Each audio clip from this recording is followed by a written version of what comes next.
Hey everyone, welcome back to Radhika classes. तो भाई आज सीबीएसई की तरफ से 2022-23 के जो बोर्ड एग्जाम है उसके सैंपल पेपर रिलीज कर दिए गए हैं। तो आज हम आपके साथ लेके आए detail analysis of physics sample paper. Physics के सैंपल पेपर में क्या क्या आना है, मतलब फिजिक्स के एग्जाम में क्या क्या पैटर्न से आपके क्वेश्चन आएंगे, कितने मार्क्स के कितने क्वेश्चन होंगे, टोटल कितने क्वेश्चन होंगे, तो आपको किस तरीके से प्रिपेयर करना है, ये सारी स्ट्रैटेजीज आपके साथ आज डिस्कस करेंगे। क्या क्या इसके अंदर होने वाला है। जैसे हमारे को पता लगा था 40% कॉम्पिटेंसी बेस्ड होंगे, इज इट सो? क्या 40% कॉम्पिटेंसी बेस्ड क्वेश्चन है, वो आपके साथ डिस्कस करेंगे भी क्या क्या इसके अंदर आने वाला है। तो ये डिटेल एनालिसिस होने वाली है हमारी फिजिक्स सैंपल पेपर की जो 2022-23 बोर्ड्स के बच्चे हैं उनके लिए। देखो भाई, ये ऑफिशियल साइट से निकाला मैंने, कोई अपनी तरफ से नहीं बनाया। 70 मार्क्स का आपका पेपर होगा 2022-23 के लिए, फिजिक्स के लिए हो गया। अब अगर आप इसमें ध्यान से देखो ना, there are 35 question in all, total 35 question होंगे। ऑल क्वेश्चन आर कंपलसरी और इसको 5 सेक्शन में डिवाइड किया जाएगा। Section A, B, C, D and ई।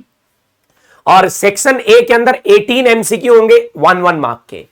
आप बोल रहे थे आधे एमसीक्यू होंगे, लेकिन 18 एमसीक्यू आए 1 मार्क के। सेक्शन बी में 7 क्वेश्चन होंगे 2 मार्क्स के। सेक्शन सी में 5 क्वेश्चन होंगे 3 मार्क्स के। सेक्शन डी में 3 लॉन्ग क्वेश्चन होंगे of 5 marks each. And section E contain 2 case based question of 4 marks. मतलब मैं क्या बोल रहा हूं, केस स्टडी भी आ रही है। केस स्टडी कितनी है? 4-4 नंबर की 2 आएंगी और 5-5 नंबर के आपके क्वेश्चंस आएंगे 3 क्वेश्चंस। और फिर 3 मार्क्स के भी क्वेश्चन आने हैं 5 और 2 मार्क्स के आपके 7 क्वेश्चन है, 18 एमसीक्यू है।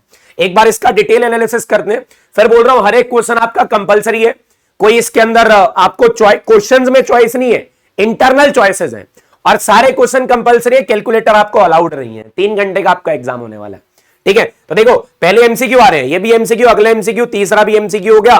फिर उसके बाद ये 4th 5th ये सारे एमसीक्यूज चल रहे हैं। लेकिन एमसीक्यू में भी थोड़ी सी गड़बड़ की गई है।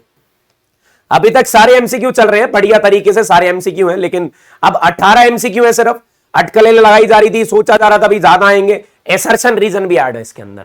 इसके अंदर एसर्शन रीजन भी है। 15 एमसीक्यू है और 16th, 17th और 18th ये एसर्शन रीजन की फॉर्म में है। ये असर्शन रीजन की फॉर्म में, मतलब 18 एमसीक्यू में 15 तो सिंपल एमसीक्यूज है। फिर उसके बाद असर्शन रीजन की फॉर्म में सेक्शन बी में 2 मार्क्स क्वेश्चन दिख रहे हैं आपको, 7 क्वेश्चन 2-2 नंबर के आएंगे। फिर उसके बाद सेक्शन सी आ जाता है, 3-3 मार्क्स के आपके 5 क्वेश्चन आएंगे, 3-3 मार्क्स के आपके 5 क्वेश्चन आएंगे।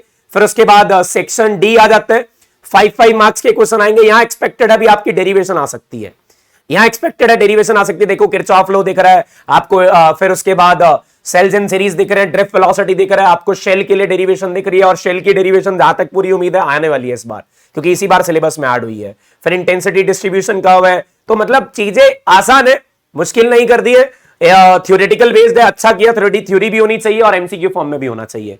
फिर ये केस बेस्ड क्वेश्चन है, जैसे कि पिछली बार की तरह आए थे, केस बेस्ड क्वेश्चन होंगे।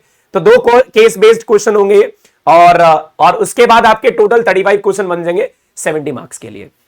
तो भाई जहां तक मैं ओवरऑल देखूं ना, तो ओवरऑल बहुत अच्छा सैंपल पेपर आया। मतलब पैटर्न यही होना चाहिए, कुछ कॉम्पिटेंसी बेस्ड क्वेश्चन, कुछ थ्योरी बेस्ड क्वेश्चन, ताकि बच्चे दोनों पे फोकस करें। ये ना हो सिर्फ थ्योरी पे फोकस करें, ये ना हो सिर्फ एमसीक्यू पे फोकस करें।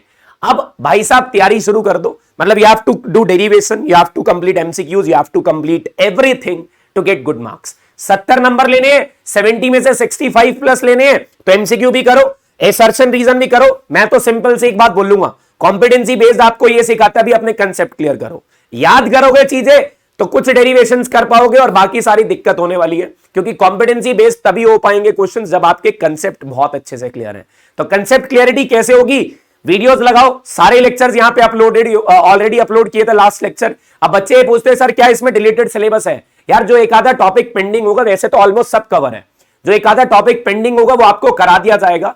और इसी पैटर्न के ऊपर अब वीडियोस आएंगी। वीडियोस इसलिए नहीं आ रही थी क्योंकि पैटर्न नहीं पता आना क्या था, क्योंकि मैं बच्चों को बोल रहा था अभी प्रीवियस वीडियोस देखो, पैटर्न आएगा मैं आऊंगा, पैटर्न आएगा मैं आऊंगा। अब मैं आऊंगा, अक्टूबर से आऊंगा, सितंबर में नहीं आऊंगा। ज्यादा सीधी सी बात बता रहा हूं, सितंबर के 14 दिन है, इसमें ज्यादा अभी अपडेट्स नहीं मिलेंगे आपको। मतलब अभी ज्यादा रेगुलरली नहीं पढ़ाऊंगा, लेकिन अक्टूबर से रेगुलरली आपको पढ़ाया जाएगा। इसी पैटर्न के अकॉर्डिंग एमसीक्यू कराएंगे, असर्शन रीजन की प्रैक्टिस कराएंगे, डेरिवेशन की प्रैक्टिस कराएंगे, सब कुछ कराएंगे। सितंबर एग्जाम तुम बचा लो, तुम्हारे बोर्ड्स मैं बचा लूंगा। ठीक है, तो भाई बोर्ड फोड़ने के लिए रेडी हो जाओ और बढ़िया तरीके से प्रिपरेशन कर लो। लेट्स गो फॉर इट और बढ़िया से आज से ही प्रिपरेशन करते हैं। Thank you so much, now will meet you in the next session. Maths का एनालिसिस भी आएगा, मैथ्स के पेपर का भी एनालिसिस करेंगे, किस तरीके से मैथ्स का एग्जाम आने वाला है, जल्दी उसका वीडियो भी अपलोड करेंगे।